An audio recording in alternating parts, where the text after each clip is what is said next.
everybody. Good morning. This is Nikki Burnett with Taste Life Nutrition Radio and podcast streaming live on KUHSdenver.com. Talking about bloopers, which would be super fun. We should have a bloopers section. Mostly because if anybody's going to screw up the technology, it's going to be me. It's just constant. Or me. Right there with you. Anyway, hey, good to see y'all. Today is, I think I said this already, Taste Life Nutrition Radio and Podcast, streaming live on KUHSdenver.com. We have the amazing Kate Kripke on with us today, who is a maternal mental health specialist. Did I get that right? I don't have my glasses on, but you got it right. Awesome. This is going to be such a good show because we're in this world now. I don't have kiddos, but I know so many people with kiddos who are women in particular, because that's kind of who we're talking to, right? But who are doing all of the things, right? Raising kids. They are building businesses, or they're starting businesses, or they're executives, or they just have a lot going on. You can be volunteering, all of the things and the expectations and the requirements and the kids, and what's happening? We're burning out, right? And yep. The thing that I say a lot is if we don't feel well, we're not going to do well. We got kids. We want to try to do the best we can, right? It's a big part of raising little humans. So thank you, Kate, for joining us. I'm super excited about today and all that you're doing. I am really honored to be here. I'm psyched for this conversation, Nikki. Thanks. Cool, of course. So as always, we start the show with gratitude. Gratitude can change the world. I think it's an amazing thing. It can change our nervous system. It's good to I try to wake up in prayer and talking about all the things I'm grateful for. I wish I could say I went to bed in gratitude. Sometimes I do. I pray, and sometimes I just go to sleep. But I am always grateful. So, Kate, what are you grateful for today? Oh my gosh. I have a daughter. My two daughters are 16 and 19, and I have a daughter who just returned from a semester in Japan studying abroad. My husband did that. Amazing. Yeah, really living with a family, yeah. going to a public school. Yeah. And I am grateful for her safe return. I am grateful for my relationship with her. I'm just feeling really, we're going to talk about all kinds of things that have to do with mothering and parenting. And I think there's so much we can worry about. We can talk today about what we worry about that maybe we could put down. But anyway, I'm grateful for having her home. Today. How long was she gone? She was gone for 5 months. Whoa, that's a good one. I think my husband was gone for 3 months when he did it. Yeah. So, but I mean, he still talks about it, right? It's like an experience of a lifetime. Life-changing. Yeah, for sure. Another thing that he did is after he graduated, he decided he was going to go to Israel and visit a buddy of his for a couple of weeks, and ended up staying for almost a year. So another crazy thing that kids get to do, right? Yeah, I mean, it's like this willingness and desire, again, right along in lines with what we're going to talk about today, to do hard things, right? So good. How do we take care of ourselves while we do those hard things? So amazing. Yeah, he backpacked around Europe, and he worked when he needed to, and he just did the whole thing, right? It was such a cool experience. So awesome. I'm a little jealous. I didn't do anything like that. So good for your daughter. Well, you still can. Oh, it's true. We talk about that. We do. We talk about that. Still can. It would be awesome. Okay, so what am I grateful for? I think I'm great. It's funny because I'm not one who really, I don't subscribe to or just don't pay much attention to like the going from the snake gear to the fire horse gear kind of stuff. Do you know what I'm talking about? Everybody's talking about this, the shedding and the moving into what is to be and all the big things in 2026. And so I think I'm excited about it because everybody's excited about it. But I do feel like there's a lot of things that happened in 2025 that I'm like, okay, good, done. I sort of am letting that one go and moving in, and I have felt a little bit of a shift, whatever that means. But I think that I'm just kind of grateful for, it's the new beginnings. It's kind of a fun year. It's going to be 70 degrees today, almost. What the heck? I know.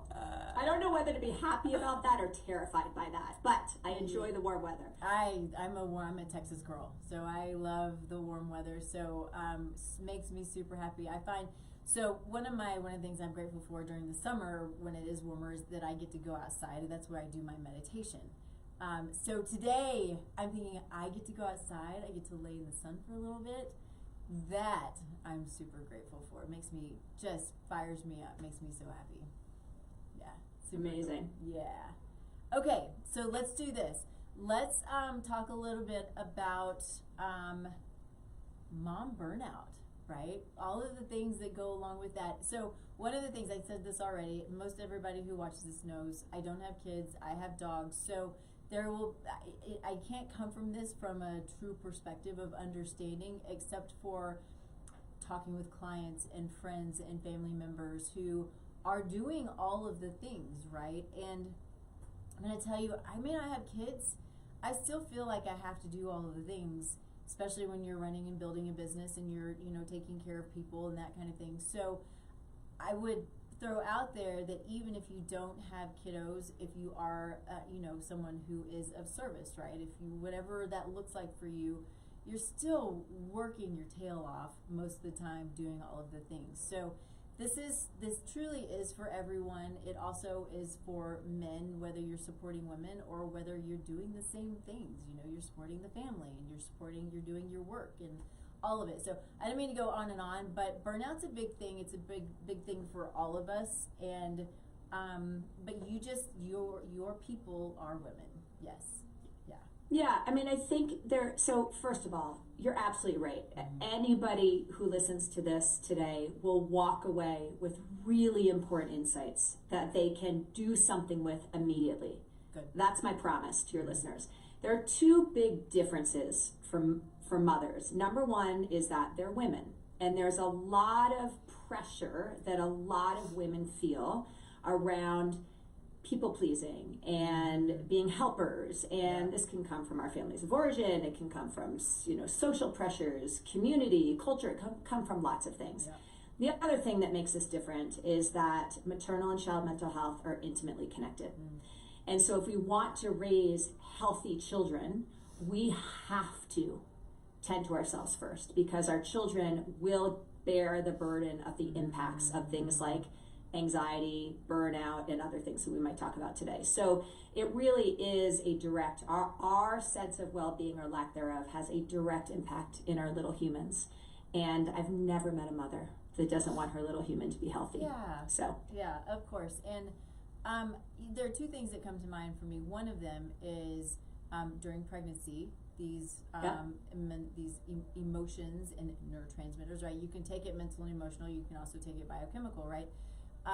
They are going to impact kiddos prior to birth, but then also, and this again, it's outside of my world, but I'm going through a little short program, and the thing that keeps kind of going through is you have these things that sort of develop, that happen to you, right? Whatever it might be, under the age of 7, right? That can impact.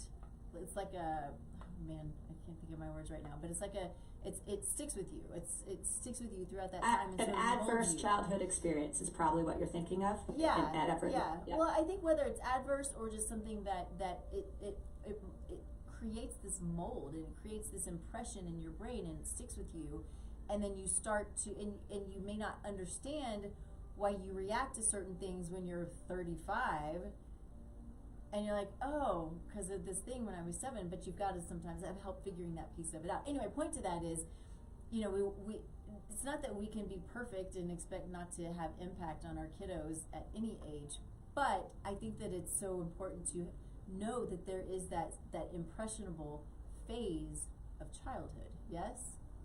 Absolutely. I'd love to debunk some myths that a lot of us hold on to in this conversation today. Yeah. Myths about what it means to be a good mom, myths about what's required for secure attachment with our children, myths about what it means to be a high achiever. I mean, there's so much out there that we carry into motherhood with us that can color the way we show up during stressful moments in early motherhood and beyond. And yes, I mean, I think we are looking at a early development of a child's brain, and we are imprinted in our earliest years. We are, you are, and I am. And the model that I work on, what I work with all of my clients, is that our deepest beliefs about ourselves, to your point, which we inherit when we're young, right? They live under the surface. We may not even realize that we have them. Yep. Those form the kind of thoughts we have on a day-to-day basis, often in times of stress.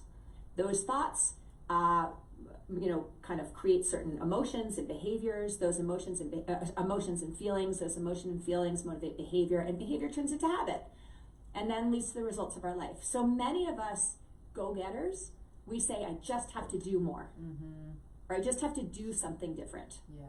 And if we're not actually looking at the underlying beliefs that we hold, those new habits aren't going to last very long. They're not going to be sustainable. So, yeah, I mean, this whole concept you're talking about right now, Nikki, affects us as mothers and humans and adults, and also our children when we're, bringing them into this world. Right. I think that we could also take it a step further back, right, and go into the generational stuff, right? That generational stuff impacts all of us. I'm sure you see that a lot. Yeah, I mean, I think that is in many ways what brought me to this work. But, we don't mean to cause harm to our children, right? Sure. Most of us, most of us are not wanting our to cause harm to our children. Many of us are very unintentionally showing up in ways that are harmful to our children. And again, that doesn't mean we have to be perfect. We can make tons of mistakes and repair those mistakes. But if we're not aware of how our nervous system is impacting the nervous system of our children, then we're going to miss the opportunity, really, to give our kids what they need most, which is a sense of safety and security. Yeah. So let's do this. You had said that it was the generational stuff that kind of brought you into this work. What's your story? How did you come to this place? Yeah, I grew up in New York City, raised by two parents who clearly loved me, but who were both struggling with a ton of anxiety. My mom was a powerhouse professional. She was breaking all kinds of glass ceilings in New York City in the 70s and 80s and 90s.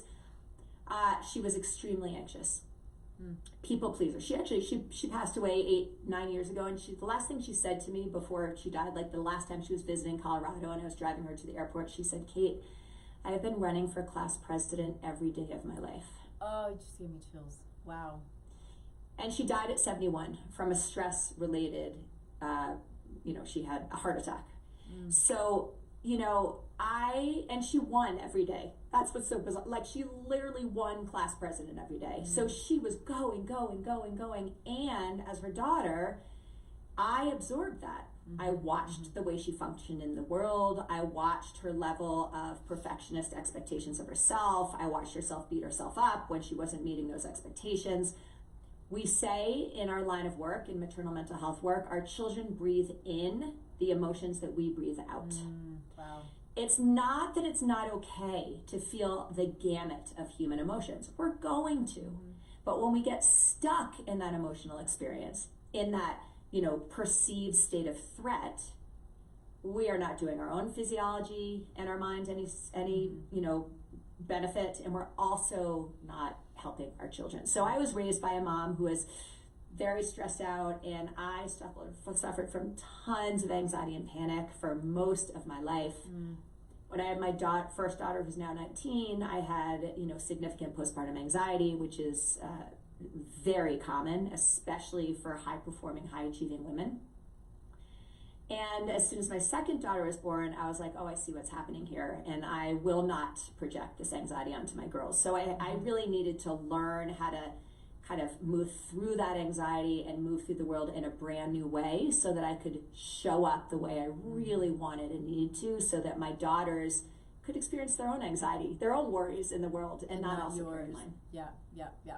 Well, and in my world, we talk about stress, right? And I think so often what we think about in stress is it's the mental and emotional stress, but the mental and emotional stress creates physical stress, which leads to disease, Absolutely. right? So it may be the mental and emotional, it may be the anxiety, it may be the always running for class president, but it manifests, as you said with your mom, it manifests physically. How?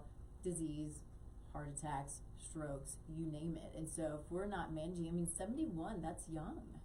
It's young. I mean, you think about, to your point, if my nervous system is in a chronic state of threat, right? My body, to your point, my physiology does not know the difference between real and perceived threat. Right. So if my nervous system is a chronic state of threat and I'm tight and tense, none of those systems are going to work. Metabolism, digestion, reproduction, endocrine, none of those systems work the way we want them to. So very, very interconnected. Yeah. I always, I like to put pictures to things, and when we are in a state of stress, and this is, again, it's the physiology, it's the, biochemical, it's the way that it works, is that, if we're sitting in rest and digest, we have our blood is at the core, it's doing its job, we're calm. But if we are in a state of stress, especially a chronic state of stress, it leaves the core. There's still some there, right? But it's mostly going to the periphery because it's expecting you to need to do something. So it's going to your limbs and shunted away from the core. And so you're shunting blood away from all of those systems that are so important, including the heart, right? And then you have, it moves into the vagal tone dysfunction the vagus nerve dysfunction. And it just goes on, right? And so everything is so interconnected and placed together, the mental, the emotional, the physical, and then, it goes into the relational, right? And so everything's connected, and we have to, I think it's so important that we view it that way, because just like you said, again, going back to it's connected, we are then connecting with those around us and placing all of that on them. One of the things I find so spot on about what you're talking about is that what I find in my work so often is that many women are used to living in what I call achievement brain. They're used to doing, achieving, going, not slowing down, adding things to their to-do list, right? Like going. That is that there's a problem if I slow down and rest, therefore I have to keep moving, right? What's required for a healthy motherhood experience for both a mother and her child is what I call the connection brain. It's a very different way of being, and it involves slowing down, and it involves the heart. So to your point, it's like all that, rest and digest, where we've got, we're able to be present, we're able to slow down, we're able to connect. When we're in that constant state of threat, there's a problem that I need to fix. We're not able to access the thing that our children need most from us, which is our presence. So the thing that came up for me, because I think that this runs in my family, I know with my mom, and I think that I get it a little bit, but what is the guilt thing? Right? It's this, if I'm not going, if I'm not moving, if I'm not doing everything that I can, if I'm not getting through my list, if I'm not busy, you name it, it's the guilt, right? I'm not doing enough. I need to do more. I get this, and just trying to build my own business every single day. If I'm not doing everything that I can at all times, then I feel guilty because I'm not doing enough. Right? Yeah. I love questions about guilt because guilt, like any other emotion, is never the problem. I really want to send that message today. The feelings, the emotions are never the problem, right? Guilt is really alerting us to this kind of experience of feeling like we've broken some kind of a rule. We've done something wrong. And the opportunity is to really pause and say, well, what rule am I telling myself I've broken? So often those rules or shoulds stem from these earlier beliefs that we just talked about that we have about ourselves. And the one I hear coming from you, I would be curious to know if this resonated for you, Nikki, so I'm going to put you on the spot, but I'll tell you if it does. Me too. Those of us who feel like we're not doing enough often have some fear-based belief that we are not enough. Yeah, I would say it totally resonates. Mm-hmm. In motherhood, for women who enter motherhood, that becomes the fuel for anxiety, burnout, overwhelm. Because if I'm not enough, right, if that's the belief, the thoughts I have in times of stress, my baby's crying, or there's 10 things on my to-do list, is I'm not doing enough. I have to do more to prove that I am enough, right? So then we are engaging in these actions, doing more actions, and then the emotion we feel is exhaustion or anxiety, right? Yeah. And the result, of course, is that we are disconnected from the people that we care most about, or we're not sleeping at night, or we are getting sick because our systems aren't working. And in my world, or we have an infant or a baby or a toddler who is having a hard time sleeping or having a hard time eating or having struggles with their behavior.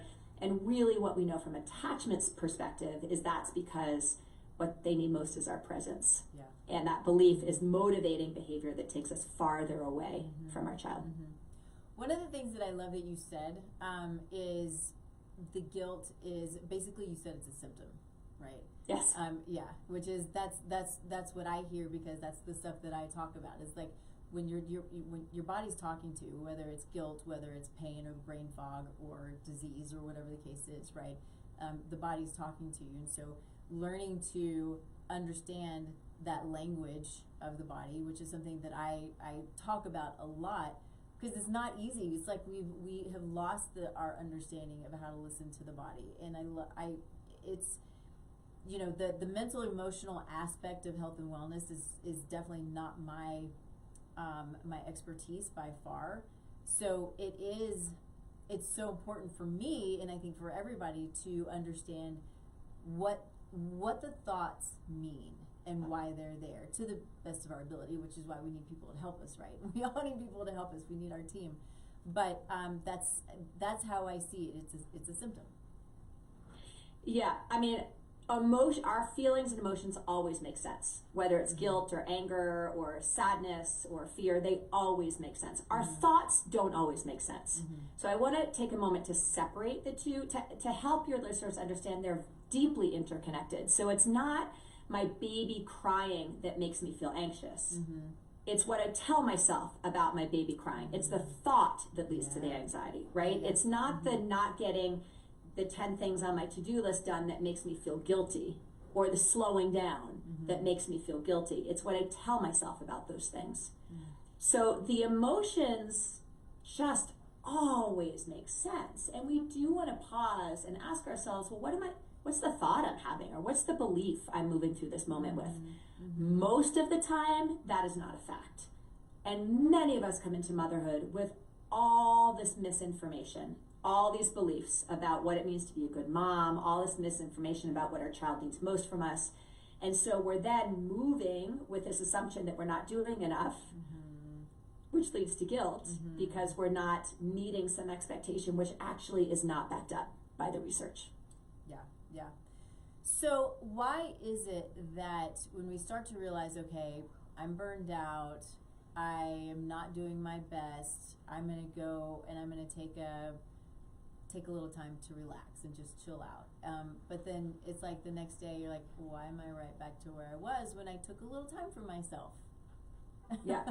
Well, I want to differentiate between burnout and kind of as if this were happening in our normal life. I am sure you've talked about this, but burnout, one of the symptoms of true burnout is that rest does nothing for someone's level of energy and, you know, recalibration after rest. So that is a real sign and symptom of something much bigger. And, you know, we want to be catching this fatigue, this overwhelm, this anxiety early enough so that it doesn't lead to burnout. Sure. Yeah. Good point. Right? Yeah, great point. That said, let me address the question. It's sort of for the everyday mom out there. That mom likely has some belief, some fear-based belief that sounds like rest is lazy. If I'm slowing down and pausing, I'm doing something wrong. I'm wasting time. Yeah. They may also have some sort of a belief that sounds like actually, this is sort of interesting, and I would invite all of us to consider this. If I'm feeling good, if I'm feeling calm, that means I'm not working hard enough. Mm-hmm. So a big core belief many high achieving performance based women bring into motherhood is feeling good, feeling calm, feeling rested means I'm not working hard enough. So we actually get in our own way of accessing the thing that we say we want most. So there's a real contradiction in there for us. Yeah, no, that makes so much sense. And so how do you get out of that? How do you teach people to get out of that cycle? Yeah. First thing we want to do is get really clear with ourselves. We can't change anything we're not aware of. You and I both know that. Most people know that, right? Yeah. So we first want to ask ourselves the really hard questions, right? And that question that I invite everybody to ask themselves is, what part am I playing in the things that aren't working for me? Very different question than how is this my fault and where am I to blame? That's a question that many of us will ask ourselves, will be really critical, and will take more than our 100% responsibility, but we'll take responsibility for the things that are actually not our responsibility. But we want to pause and say, how might I be contributing to this situation? What are my beliefs? What are my thoughts? What are my actions? And we need to ask that with so much self-compassion, because until we take personal responsibility for those things, nothing's going to change, right? So we ask that question, and then we begin a process of asking ourselves, is it possible that thing I'm telling myself is not true, right?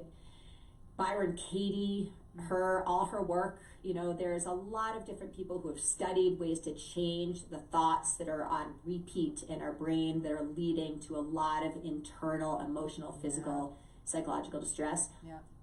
My process for that is it, first of all, how do I feel when I tell myself this thing? Most of us are going to feel really tense and tight in our body. Yeah. Second question, is it possible that this belief is not true?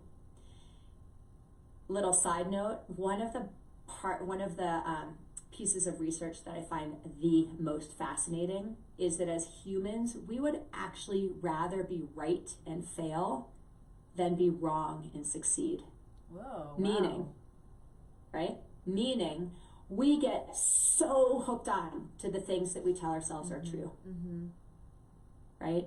It's just not possible. My body just doesn't do that thing, right? You've probably heard this. We get so, or have your own, and we'll fight to the death for those things. So much so that we get in our way of accessing what we really want. Yeah.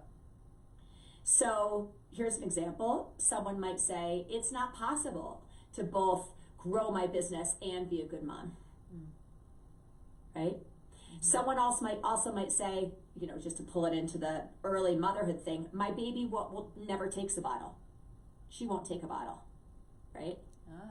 Yeah. Or no one else can put my baby to sleep except me. These are the things I hear, right? And we defend that. We have to be willing to open up to the possibility that we're wrong about some of those things. Yeah. Right? Once we do that, we can then play around, and we can go through the whole cycle if you want to, but there are other things we can do to say, okay, what's a different belief I can try and emphasize? How do I feel when I have that new belief? And then what's one little action step I can take from that new belief? So there is a process for this, but we have to A, know what we're telling ourselves, and B, be willing to be wrong about those things. That's so interesting. And yeah, it can be hard to be wrong, but it seems like it would be easier to be wrong. If you can let go of that stuff, if you can figure out how to, I know that's what you're for, is to help to let go of those things so you can move forward. Well, most of us who are go-getters, right? Sure, we are, those of us who are really successful, we know that making mistakes is part of the process, right? If we're really going to be successful, we have made so many mistakes to get there. So we have some element of a willingness to not know the answer and to be wrong and make mistakes. But again, if we go back to I have this on my desk, this little beautiful stacking, Yes, my dad, sorry, it's a total memory that you just put in my brain, that my dad brought a couple of those back from Russia, just like that. Yeah, they're so fun. Yeah. Yeah. And I love them because, like, you know, here's the beautiful mom. She's all put together. She's running her business. She's the executive in a, you know, or she's an entrepreneur, whatever she is. She looks beautiful on the outside, and I won't take time to pull it out. But inside is this little teeny tiny version of her. Yeah. Right? Yeah. And that's the version that believes that if she slows down, something bad is going to happen. If she's not worrying, something bad is going to happen. If she's not fixing and planning, something bad is going to happen. Right? Yeah. And so it's that version that we're wanting to really understand. Where'd she learn that? What is that coming from? Because we want to validate, of course, you know, we don't make this stuff up. We're taught it somewhere.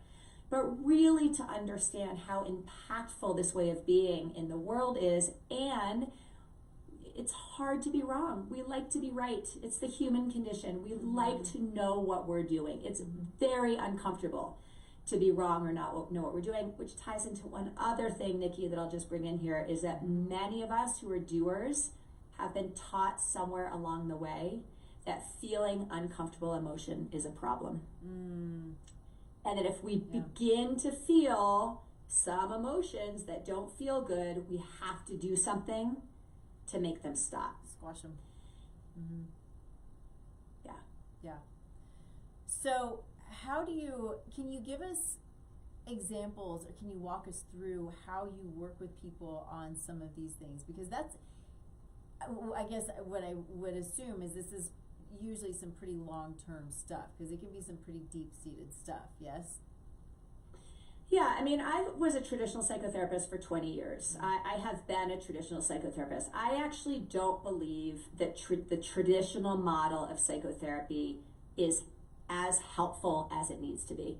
So my work now is really working with women in a 12-week program that takes them through a very specific system that helps unhook them from this life in motherhood where they are burnt out, anxious, guilty, worried all the time, and unintentionally creating the potential for an insecure attachment with their baby or children, which can unintentionally lead to all kinds of challenges emotionally, physically, psychologically, socially for our children. So that model, that system starts with uncovering those fear-based beliefs that we bring into motherhood with us, so that we know what we're working with. So how do you, but I'm going through my own sort of program and trying to understand my own, you know, we call them blocks, or we call them, you know, whatever those things are that we don't understand. How do you, and I think that there are different techniques, but how do you help people uncover whatever it is? Because you're going back to, is it generational? Is it pre-7 years old? Is it whatever? And you're like, I don't know. And some people do know, right? I give that, but some people just don't know. Well, we can work backwards, right? So if I have a mom, or if there's someone listening who right now, the results of their life, what their life looks like is that they're feeling frazzled, they're not sleeping well, they are feeling disconnected from their partner, there's conflict in their life, they're not reaching the goals they want to physically or professionally or socially, right? So that's the results of their life. The first question is, what kind of choices are you making on a daily basis? Like, really, not what choices do you want to be making, but what are the choices that you're making on a daily basis? What are your habits? Then we ask, okay, what are the emotions that you're primarily feeling on a daily basis? We all feel all emotions. We will have moments and glimmers of joy and hopefulness, and then we'll have other emotions that feel like frustration and disappointment and sadness and anxiety and guilt. But what are the primary emotions that you're feeling? And then I'm going to ask them, okay, what are the thoughts that you have? What goes through your mind when things get stressful? When you're in a moment of uncertainty or unpredictability or chaos, right? And then we ask, what are the beliefs, what are the things that you believe or fear are true about yourself? We've just gone backwards in that pipeline. Interesting. Right? Yeah. We can ask the same question in the other direction. What is the life you most want in motherhood right now? How do you want to feel in your relationships, in work, in your body, in relationship to your baby or child? what are, so to paint the life that you want most, paint that picture for me. In that life, what are the choices that you're making on a daily basis? What are the what are the emotions that you're feeling primarily in your life? What are the thoughts that you have when things become uncertain and unpredictable and chaotic? And what do you believe to be most true about yourself in that version of yourself? So that gives sort of two parallel examples of what it looks like when the results of our life are actually a direct reflection of the deepest fears that we have about ourselves, or motherhood, or our children, or fill in the blank, our bodies, or our work, or whatever that is. Does that make sense? Yeah, Nikki? Yeah, totally makes sense. So, one of the things that you said a little while ago that I like, that I think resonates with a lot of people though, is the myths that that lay out there that many of us can fall into. And so you said you wanted to bust some of those myths. I love Mythbusters. Me too. So let's talk about that. Yeah. So, I want to pass it on to you. So you're not a mom, right, to humans. You're a mom to dogs and a business and all that other stuff, right? But you're not a mom to little humans. I'm just curious, what have you heard about what it means to be a good mom? Well, I guess, the first thing that comes to me is patience, which I always have to work on. Patience and kind and giving, and I think it's not overly restrictive, but you want to have restrictions, right? You got to have rules and regulations, and I don't know what else. Yeah, good. This is great to work with, and you're in the same kind of line of work that I am. You work with the body. I work with emotions and thoughts, and many of the people who are listening who aren't helping professionals will come up with things like, good moms sacrifice themselves for their children. Yeah. Right? Yeah. Mm-hmm. Good moms want to be with their kids all the time. Right? Mm-hmm. I would add that many of your listeners can probably relate to a lot of these things that you said, but there's an always before that word. Good moms are always patient. They're always kind. They're always giving. They're always, know what the right rules are, right? There's a lot of rigid all or nothing thinking that many of us bring into motherhood with us. Now, many of us have that thinking even before motherhood, which, we can kind of navigate when, we can, we're worried, we're taking care of ourselves, but not another little human. But this all or nothing rigid thinking comes from fear. So we're bringing fear into motherhood with us.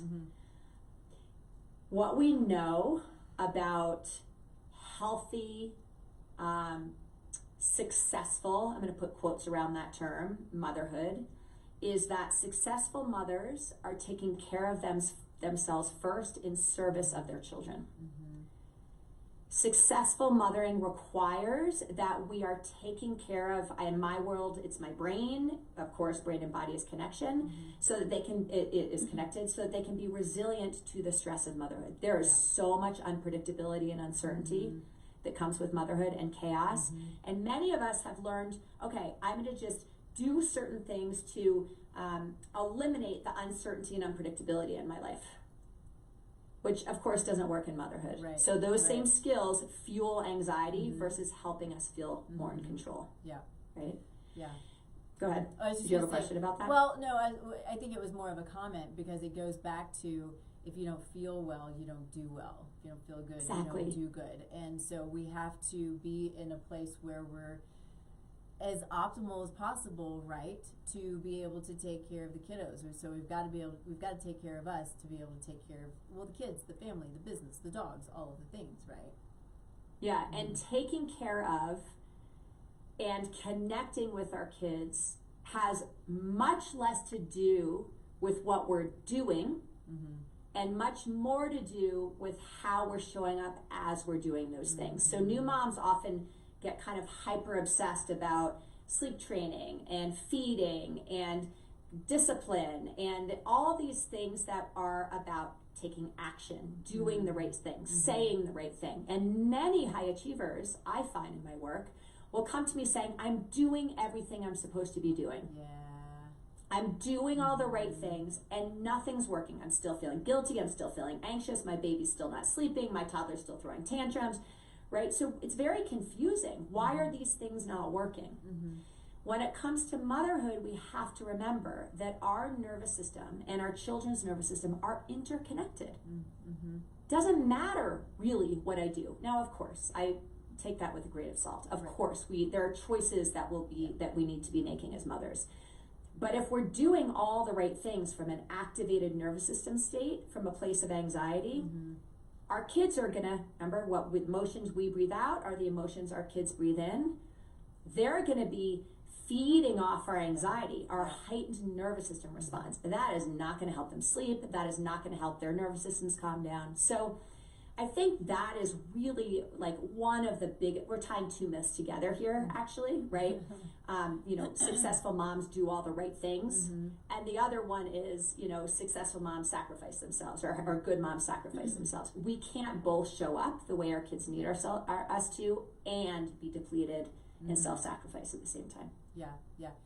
It reminds me, I don't know, to me, I put this connection here, but I have, my word of the year every year. And so, my word of the year has always been, not always, mostly been, it's a doing, right? Something that is a doing. Last year, my word of the year was just listen. And so that's kind of why it made me think about that, because if we can just take the time to sit back and listen to the body and listen to what we need and to be calm, and it's going to calm the nervous system and it's going to calm the little one. And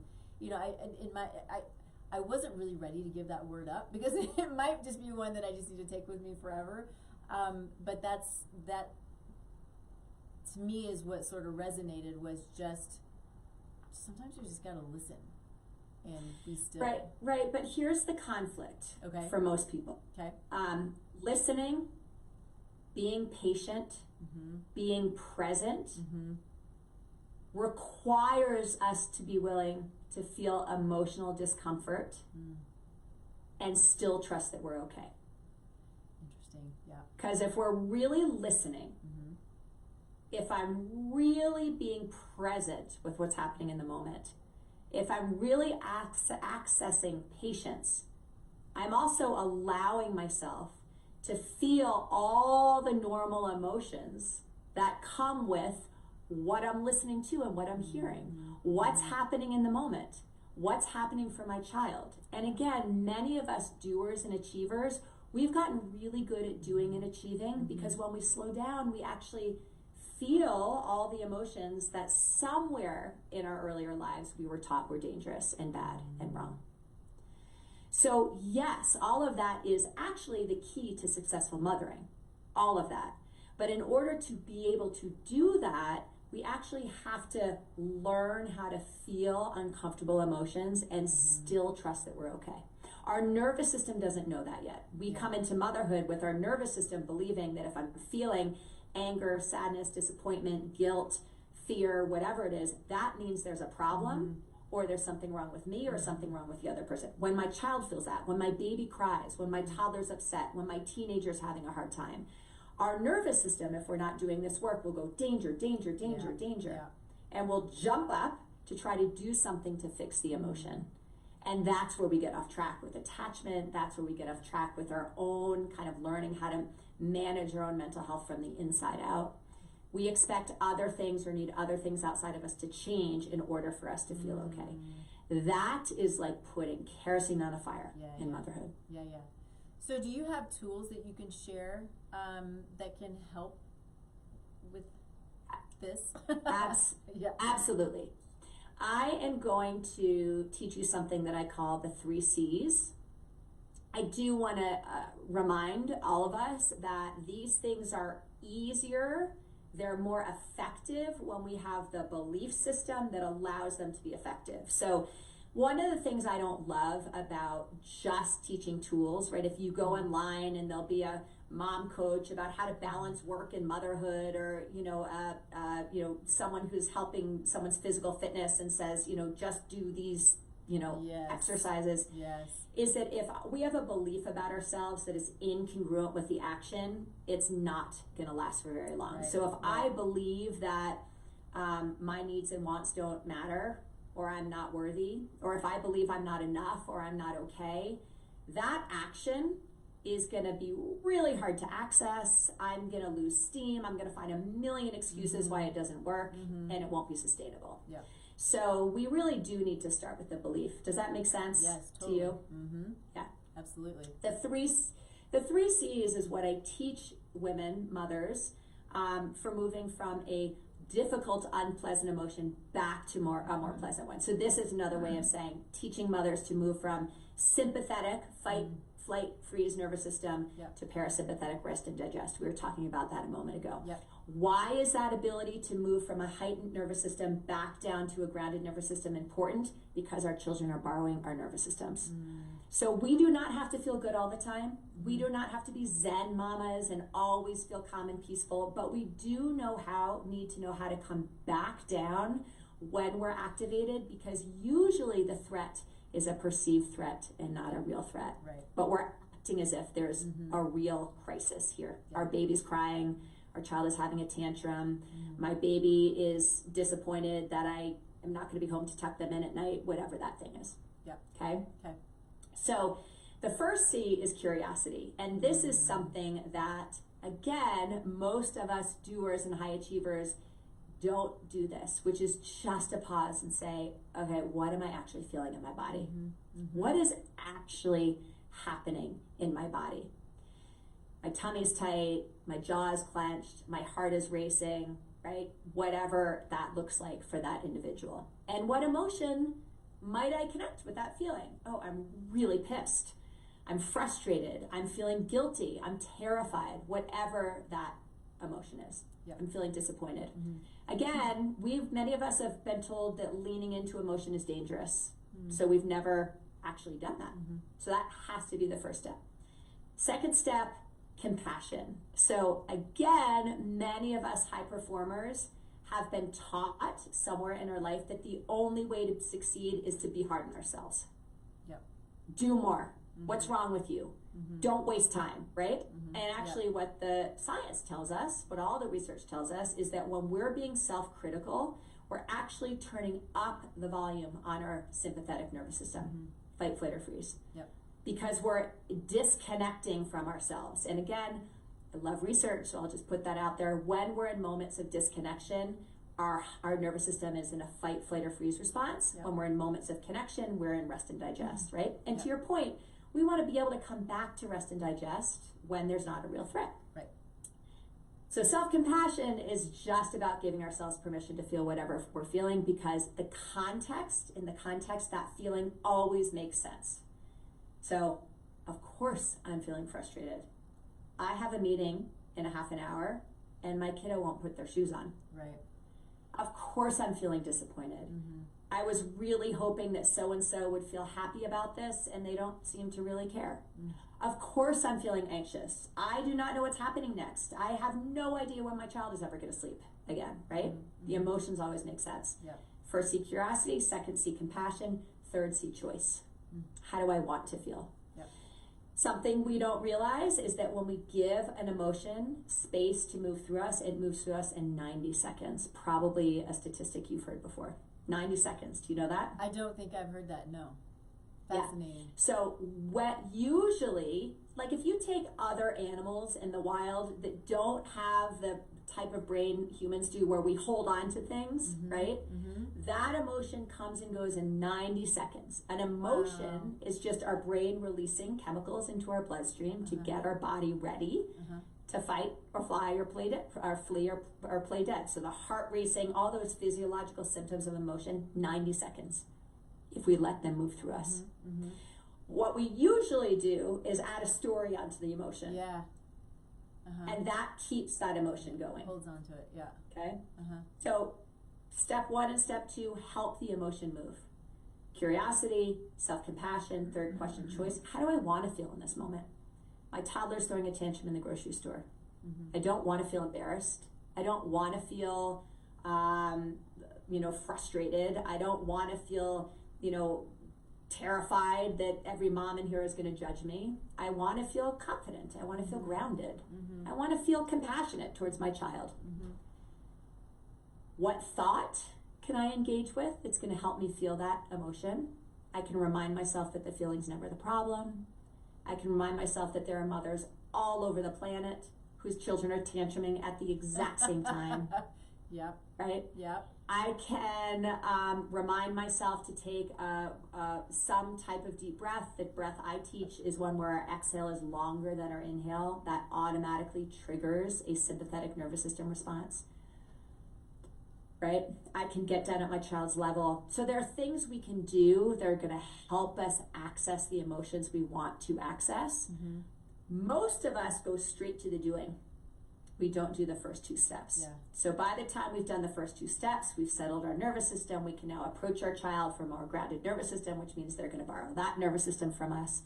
Usually we find at that moment, if we've done those things, that our baby's crying slows down, that our toddler's tantruming shifts a little bit, right? That the reciprocity between ourselves and our partner, or the person at work, or the other family member, or the friend, something shifts because we're bringing something different in our own nervous system to the situation. What do you think of that? I think that's amazing. I'm a little bit stuck on the breathing. Great.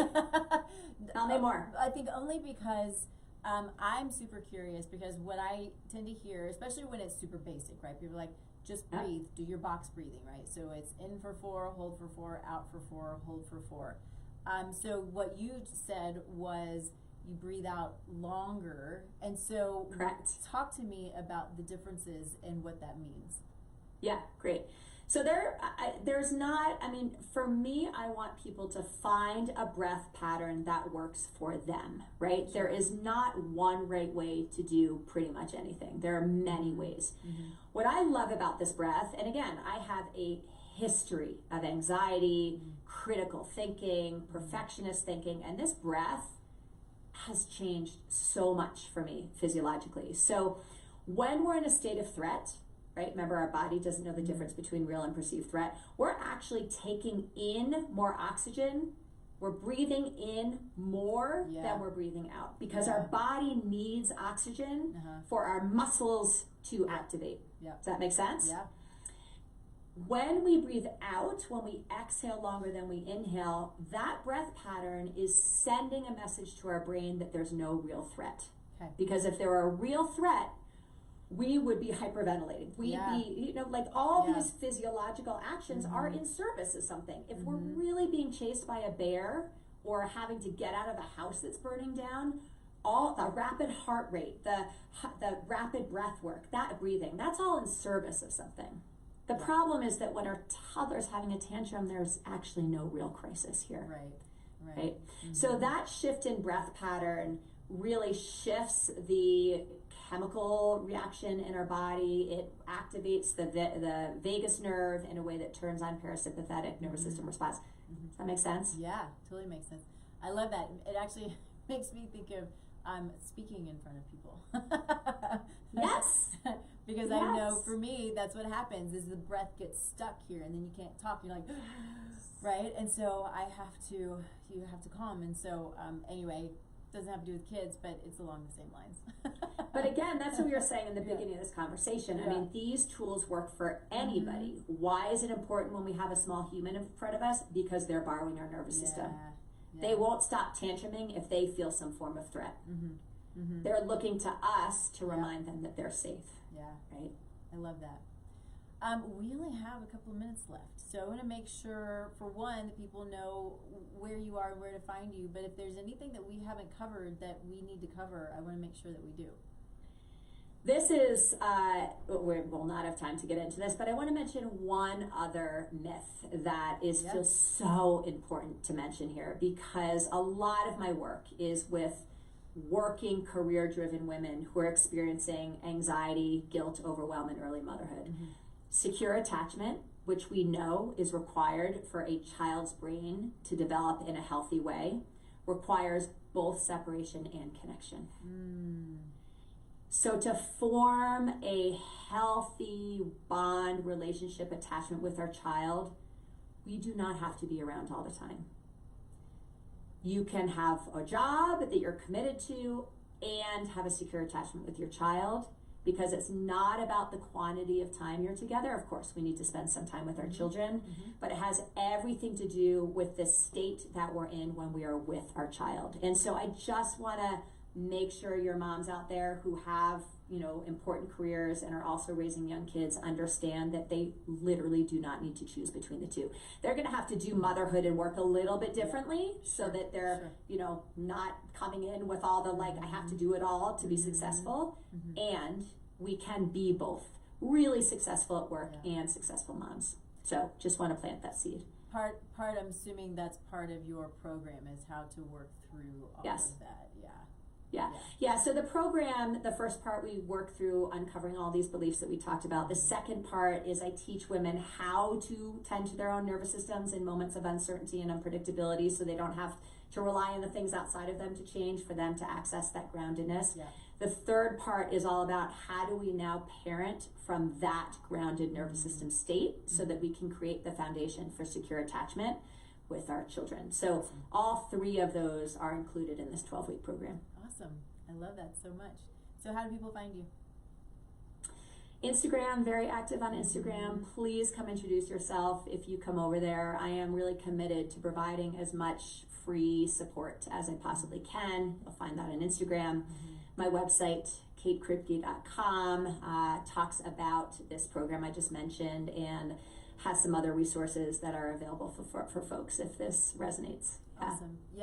Yeah, I love your Instagram site. I was doing a little, you know, research and looking around and all of that stuff, but you do have some really great information on there, and it's very calming. It's very good. Thank you. Awesome. Yes. Thank you. I appreciate that. Yeah. Well, we will have you on again. You're here in Boulder, so close. So next time we'll have you on again. We'll have you here in the studio. That'll be a ton of fun. I would love to meet you I would love that so much. Yeah, that would be super cool. So anyway, reach out to Kate. She's doing great stuff. I know there are a lot of people out there who could use a little help. There are a lot of people who can use a lot of help. And sometimes we're a little bit of both, right? I mean, we all need help, and that's the other thing. It's hard to ask for and receive help, but man, I would not be where I am right now if I weren't doing all the things that I've talked about and had my own coaches and therapists along the way. So we all need help. We do.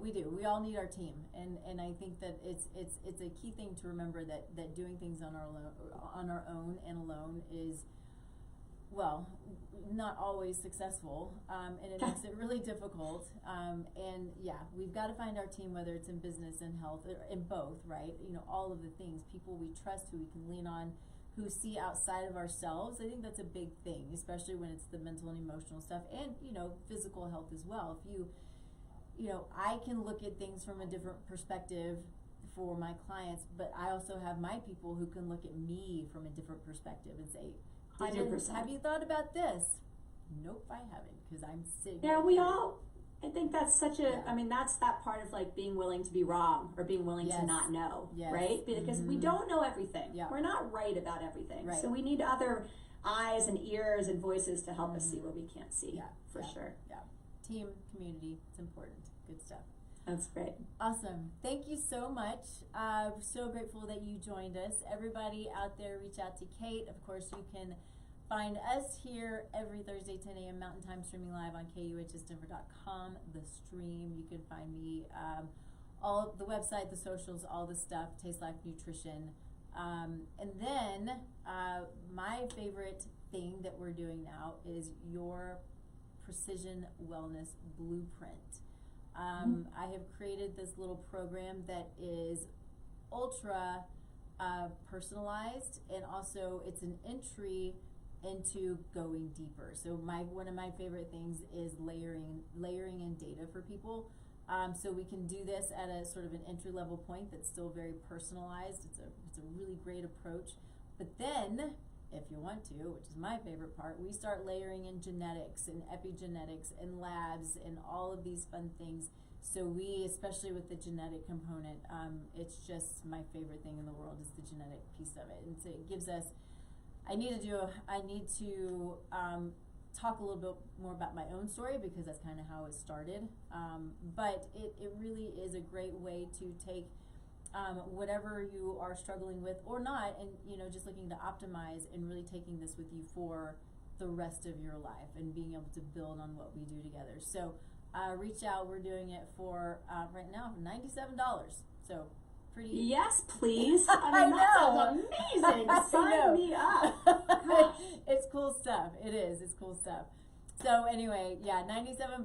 Let me know if it's something that you're interested in. Happy to chat. I'm here to be of service to anybody who needs it. And that's another reason why I'm doing it too, is because doing it this way at this entry level point still gives people who can't go into these really big full programs that can be overwhelming for some people, especially financially. We can still get some really good stuff together at a really good cost. And so that was such a good kickstart, sort right? of my Like goal. Start somewhere. Yeah. Exactly. Thank you for that. Yeah, that's my hope and my goal. I got tired of not being able to help more people, right? I'm like, let's just do this. And so that's what we're doing for 2026 is just kind of trying to reach as many people as possible with all of the goodness. Yeah. I love it. All right. Thanks everybody for joining us. Find us here. Oh, I'm not here next week. I'm speaking at a seminar, so we'll be here the following week. But Kate, thank you again. You were great for all of your wisdom. Reach out to Kate. Let me know when you want to jump on again. We'll do it. Cool. Really great to be with you today. Thanks, Nikki. Thank you. Appreciate you. Stick with me just one second.